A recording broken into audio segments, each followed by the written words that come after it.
Kejriwal jail से बाहर आए नहीं हैं, उनको बाहर लाया गया है। क्यों? क्योंकि अगर ये पूरा गेम प्लान ना खेला जाता तो अगले 5 साल तक मोदी जी को राहुल गांधी के सामने झुकना पड़ता। वीडियो बस लास्ट तक देख लो, आपका पूरा दिमाग हिल जाएगा। देखो, बीजेपी सरकार ने केजरीवाल पर एक नहीं 2 केसेस किए थे। पहला केस था ईडी का, जो इतना स्ट्रॉन्ग केस था कि कई लोअर कोर्ट्स ही नहीं बल्कि हाई कोर्ट ने भी बोला कि इतने सारे सबूत देकर स्कैम साफ दिख रहा है।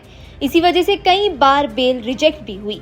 दूसरा केस था सीबीआई का, जो बिना सबूतों के इतना वीक केस बनाया गया था कि कोर्ट ने पहली नजर में ही बोल दिया कि इस केस को चलाने की परमिशन तक नहीं मिलेगी।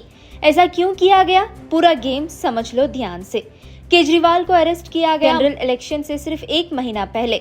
इसका नतीजा, केजरीवाल की पार्टी और इंडिया अलायंस की बड़ी हार और बीजेपी का फायदा।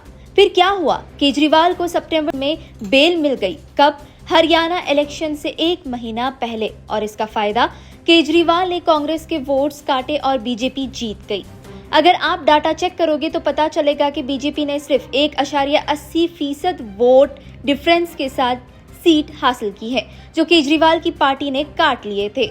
लेकिन क्योंकि करप्शन चार्जेस अभी भी थे, केजरीवाल दिल्ली हार गए। यहीं से कांग्रेस को मास्टर प्लान समझ आया कि पंजाब में भी करप्शन का मुद्दा उठाया जाए। मनी लॉन्ड्रिंग का ईडी केस इतना स्ट्रॉन्ग था कि डिस्चार्ज टू डोर बेल तक नहीं मिलती। लेकिन जैसे ही सीबीआई वाले केस उनको डिस्चार्ज मिला, ईडी का केस भी अपने आप टूट जाएगा। क्यों? क्योंकि सुप्रीम कोर्ट ने 2022 में एक ऑर्डर पास किया था कि अकेला पीएमएलए का केस चल ही नहीं सकता। अब इसका क्या फायदा?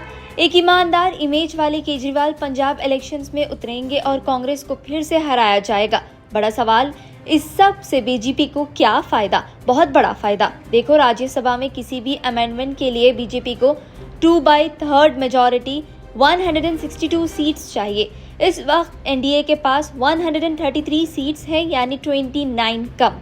फिर भी कोई खास प्रॉब्लम नहीं होती, क्योंकि 30 सीट्स ऐसे ही हैं जो ना एनडीए की है ना इंडिया अलायंस की। इनमें से 10 सीट्स केजरीवाल वाले ग्रुप के हैं। अगर केजरीवाल को सीधा जेल में डाल दिया जाता, ये गेम प्लान ना होता, तो क्या होता?